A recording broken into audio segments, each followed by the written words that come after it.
Assalamualaikum warahmatullahi wabarakatuh. Halo semuanya, perkenalkan kami dari kelompok 6 mata kuliah pengantar bisnis akan mempresentasikan hasil diskusi kami yang berjudul Managing the Business Enterprise. Sebelumnya, kami akan memperkenalkan diri terlebih dahulu. Saya Rosa Dewi Apriliani dengan NIM 20101164. Saya Dwi Asmani Ramdhani dengan NIM 2010116005. Saya Aisyah Nuratifah Lubis dengan NIM 2010-1160-12. Untuk pembahasan kali ini, kita akan membahas beberapa topik. Yang pertama ada pendahuluan, yang kedua ada tinjauan pustaka, yang ketiga pembahasan, dan yang terakhir kita akan membahas mengenai penutup. Pendahuluan. Manajemen merupakan hal yang krusial bagi suatu perusahaan ataupun entitas bisnis yang dimiliki oleh seseorang. Dalam sebuah perusahaan atau bisnis, diperlukan adanya manajemen yang baik guna menunjang keberhasilan dan mempermudah perusahaan dalam mencapai target yang dimiliki. Meskipun manajemen merupakan hal yang krusial, pada praktiknya masih banyak perusahaan yang abai akan pentingnya manajemen bagi bisnis yang mereka punya. Padahal, sikap seperti ini yang nantinya akan membuat perusahaan tidak dapat berjalan dengan baik. Dalam Islam sendiri, manajemen memiliki peran sebagai elemen dasar yang ada dan melekat dalam melaksanakan kegiatan perusahaan. Sebagai seorang muslim dan sebagai pelaku bisnis yang baik, kita seharusnya tidak hanya berfokus pada manajemen bisnis konvensional saja, akan tetapi juga kepada manajemen bisnis Islami. Karena apabila memiliki manajemen bisnis dengan baik dan sesuai dengan syariat ajaran agama, maka segala proses ataupun kegiatan yang ada akan terselesaikan dengan mudah, tepat waktu, dan sesuai dengan target yang diharapkan. Selanjutnya ada tinjauan pustaka. Yang pertama itu ada bisnis. Apa sih pengertian bisnis itu? Jadi pengertian bisnis itu ialah aktivitas yang dilakukan manusia guna pemenuhan kebutuhan pokok manusia, yakni kebutuhan primer, sekunder, dan juga tersier. Hal ini dikarenakan dalam pemenuhan kebutuhan, setiap manusia harus produktif dalam menginovasi hal baru sehingga dapat memenuhi hajat setiap orang dengan kondisi yang ada. Lalu yang kedua ialah manajemen. Manajemen sendiri ialah proses merencanakan, mengorganisasi, sampai mengendalikan kegiatan apapun termasuk usaha. Hal ini dilakukan guna mencapai tujuan bersama secara efektif dan efisien melalui pemanfaatan sumber daya. Yang ketiga, manajemen bisnis. Manajemen bisnis merupakan kegiatan merencanakan, mengerjakan, dan mengawasi suatu bisnis ataupun usaha. Tujuan dari aktivitas tersebut ialah agar tujuan usaha bisa tercapai. Manajemen bisnis juga bisa diartikan segala usaha yang dilakukan sesuai dengan rencana semata untuk mencapai target penjualan. Nah, selanjutnya itu ada pembahasan. Salah satu fungsi bisnis yang sangat pokok yaitu sebagai manajemen. Manajemen bisnis sendiri merupakan upaya untuk menjalankan bisnis dan menghasilkan bisnis yang diinginkan. Selama ini, manajemen bisnis dibutuhkan untuk mencapai tujuan bisnis yang tidak lain tidak bukan, yaitu mencapai profit. Dalam bisnis, tujuan utamanya yaitu mendapatkan keuntungan yang sebesar-besarnya. Maka manajemen digunakan sebagai alat untuk mewujudkan keinginan yang ingin dicapai, yaitu dengan planning, organizing, actuating, dan controlling. Selanjutnya, manajemen tentu dibutuhkan oleh setiap organisasi, sebab tanpa adanya suatu manajemen akan sia-sia dan terasa lebih sulit dalam mencapai tujuan. Terdapat 3 alasan mengapa manajemen perlu dilakukan. Yang pertama, manajemen diperlukan untuk mencapai tujuan organisasi ataupun pribadi. Yang kedua, manajemen diperlukan untuk menjaga keseimbangan di antara berbagai tujuan yang mungkin bertentangan. Keseimbangan di sini dapat berupa tujuan, saran, serta kegiatan lain yang saling bertentangan dari pihak yang berkepentingan dalam organisasi seperti halnya manajemen, pelanggan, ataupun karyawan. Selanjutnya yang ketiga, manajemen diperlukan untuk mencapai efisiensi dan juga efektivitas dalam suatu lingkup organisasi. Selanjutnya ada fungsi manajemen bisnis. Fungsi manajemen bisnis yang pertama itu ada planning atau perencanaan, yaitu fungsi ini bertujuan untuk membangun bisnis. Tentu diperlukan semacam rencana seperti rencana pemasaran, produk yang dijual, promo yang akan ditawarkan, pembukuan, atau lainnya. Perencanaan ini harus dicatat dengan baik, karena ini yang akan menjadi patokan pergerakan bisnis ke depannya. Yang kedua itu ada organizing atau pengelompokan. Organizing atau pengelompokan bisa terkait dengan tenaga kerja. Maksudnya adalah jika sudah rencana, maka kelompok kerja harus dibuat. Pastikan mereka memiliki porsi kerja yang sama di bidang masing-masing, seperti tim pemasaran, tim administrasi, tim gudang, dan lain sebagainya. Jika fungsi manajemen pengelompokan ini berhasil dilakukan, juga bisa menjadi pendukung tercapainya tujuan bisnis. Sebaliknya, jika tim tidak bekerja dengan baik, pihak pimpinan bisa mengambil inisiatif untuk mengganti atau bisnis akan kolaps. Selanjutnya fungsi yang ketiga itu ada staffing. Staffing ini terkait dengan sumber daya yang ada di perusahaan seperti bahan baku, produk, mesin produksi, sarana pendukung, dan lain sebagainya. Ini juga harus teratur supaya mampu menjadikan usaha lebih maju lagi. Maka dari itu, pengaturan sumber daya yang tepat harus disesuaikan dengan kebutuhan usaha. Ini bisa dilakukan hanya jika ada manajemen yang baik di perusahaan tersebut. Jika tidak ada sumber terpakai untuk hal yang tidak prioritas, yang efeknya akan membengkak. Ini yang terkadang membuat finansial perusahaan menjadi kolaps, sedangkan hasil kerja sama sekali tidak efektif dan efisien. Resikonya, jika tidak mendapatkan suntikan modal, maka bisnis akan segera gulung tikar. Tentu kondisi ini tidak diinginkan. Nah, maka dari itu perlu dilakukan manajemen bisnis secepatnya, supaya terjadi pengaturan fungsi penggunaan sumber daya yang baik. Dan fungsi manajemen bisnis yang keempat yaitu ada directing. Fungsi manajemen bisnis yang keempat adalah fungsi directing. Maksudnya ialah tindakan pimpinan yang terus menyemangati timnya agar bekerja sesuai dengan rencana yang sudah disepakati di awal. Karena terkadang di awal kerja gairah karyawan semakin semangat, tetapi jika sudah memasuki tahap akhir malah menurun. Ini yang bisa menyebabkan kerugian perusahaan. Dalam fungsi manajemen ini, pimpinan harus turun langsung melihat progres kerja timnya. Jika perlu diberikan pemahaman jika terjadi sistem kerja yang tidak sesuai dengan rencana. Manajemen directing semacam ini juga perlu dilakukan karena ini terkait langsung kepatuhan kerja dengan perencanaan. Karena hanya dengan kerja sesuai plan, target tujuan bisa tercapai tapi tidak sebaliknya.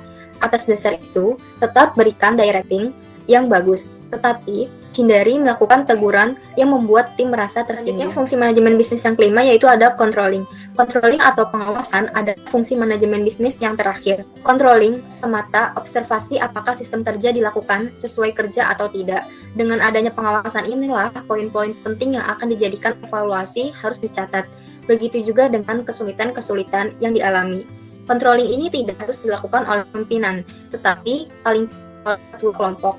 Karena mereka yang lebih tahu apa yang terjadi di dalam kelompoknya tersebut. Pimpinan tinggal meminta laporan pertanggungjawaban per ketua kelompok saat evaluasi.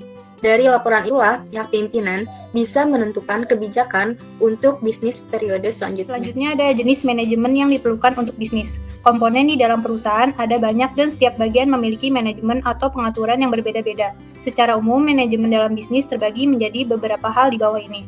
Yang pertama ada manajemen keuangan. Manajemen keuangan adalah pengaturan keuangan yang dilakukan untuk menyeimbangkan arus masuk dan keluar.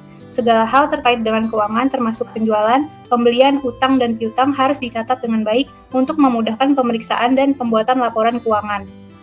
Yang kedua ada manajemen pemasaran. Pemasaran juga harus diatur dengan baik. Kalau sampai orang yang bekerja di pemasaran ini tidak mampu melakukan pekerjaannya, produk akan sulit laku. Itulah kenapa manajemen pemasaran sangat penting untuk menentukan aneka strategi agar produk diterima dan menarik perhatian calon konsumen. Yang ketiga ada manajemen sumber daya manusia. Dalam perusahaan besar pasti ada banyak orang yang akan bekerja dan terlibat secara langsung di dalamnya. Kalau semua orang tidak ada sistem yang mengatur, kekacauan akan terjadi. Misal tidak datang tepat waktu hingga tidak mampu melakukan pekerjaan sesuai dengan job description yang diberikan.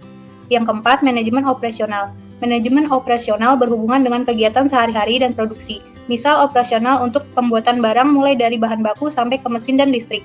Selanjutnya untuk belanja perusahaan seperti kertas hingga ke pantry. Semua harus diatur dengan baik agar kegiatan di perusahaan berjalan dengan lancar. Itulah kenapa ada pekerjaan manajer hingga orang di bagian HRD. Adanya pekerjaan itu akan memudahkan pengaturan sumber daya manusia yang dimiliki. Tanpa pengaturan yang baik, tujuan atau target dari perusahaan akan sulit tercapai. Ada contoh penerapan. Manajemen bisnis yang baik berjalan dengan baik kalau beberapa poin di samping ini diterapkan bahkan sebelum usaha dibuat. Yang pertama, memahami jenis usaha yang dilakukan sejak awal. Yang kedua, melakukan analisis produk dan persaingan dagang yang akan terjadi. Yang tiga, melakukan pemasaran yang tepat. Yang keempat, selalu melakukan pengecekan pada laporan keuangan. Dan yang terakhir, selalu melakukan evaluasi pada produk dan sumber daya manusia pada jangka waktu tertentu. Selanjutnya ada perencanaan manajemen bisnis. Perencanaan dibutuhkan untuk membuat usaha berjalan dengan lancar dan dapat mencapai target yang ditentukan. Tanpa perencanaan, bisnis akan berjalan tanpa kontrol yang baik. Modal yang ada bisa habis terpakai begitu saja tanpa perencanaan yang benar. Bahkan ada kemungkinan kehabisan modal hingga payung. Perencanaan yang sebaiknya diterapkan pada bisnis Anda juga tidaklah rumit. Ada beberapa perencanaan yang dapat digunakan ketika Anda memulai usaha seperti: yang pertama, menentukan tujuan dan target yang ingin dicapai oleh perusahaan. Yang kedua, susun langkah-langkah sesuai target agar dapat mencapai tujuan. Yang ketiga, menentukan sumber daya manusia dan sumber daya lainnya yang dibutuhkan. Yang keempat, tetapkan standarisasi kerja untuk mencapai sasaran target. Perencanaan usaha dalam suatu bisnis merupakan hal yang penting karena memberikan wawasan tentang sumber daya apa yang dibutuhkan untuk mencapai tujuan. Yang kedua, menetapkan waktu yang jelas kapan perusahaan dapat berharap untuk mencapai tujuan.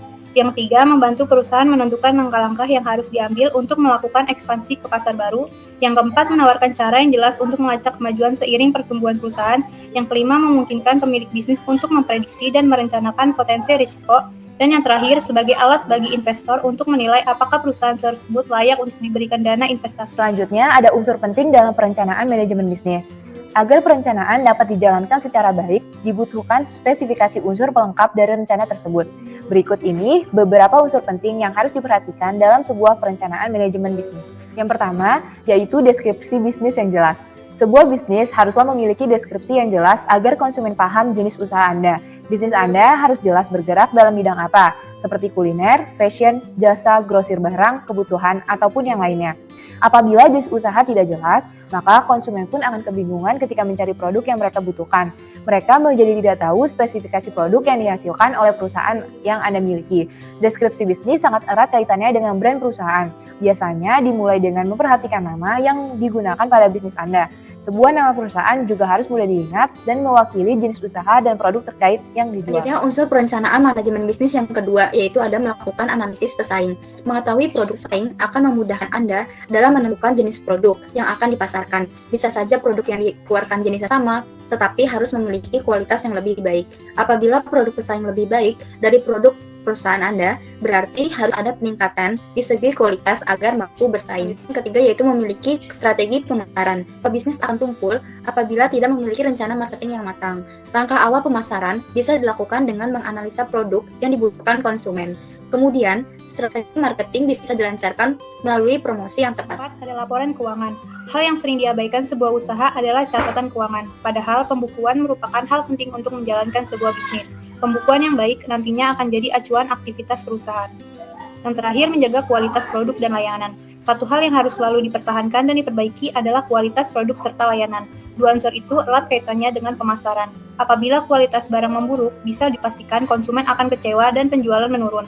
Demikian juga dengan layanan yang cepat responnya juga ramah akan membuat konsumen nyaman ketika belanja. Manajemen bisnis ialah upaya guna mengelola bisnis dan menghasilkan bisnis seperti yang diinginkan. Bisnis sendiri ialah suatu aktivitas guna menghasilkan barang atau jasa dan juga layanan. Manajemen dalam pandangan Islam ialah manajemen yang harus dilaksanakan dengan baik, tertib, rapi, benar, dan teratur, yang dalam menjalankannya tidak boleh dengan asal-asalan. Sehingga dengan adanya manajemen bisnis, maka akan mempermudah dalam pengelolaan suatu perusahaan dan pada akhirnya tercapainya target yang diinginkan. Kegiatan bisnis yang dilakukan masyarakat harus memerlukan pengelolaan manajemen bisnis yang efektif dan efisien.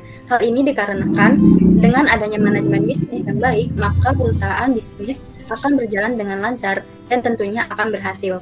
Pada dasarnya, usaha bisnis yang dijalankan adalah untuk mendapatkan keuntungan finansial.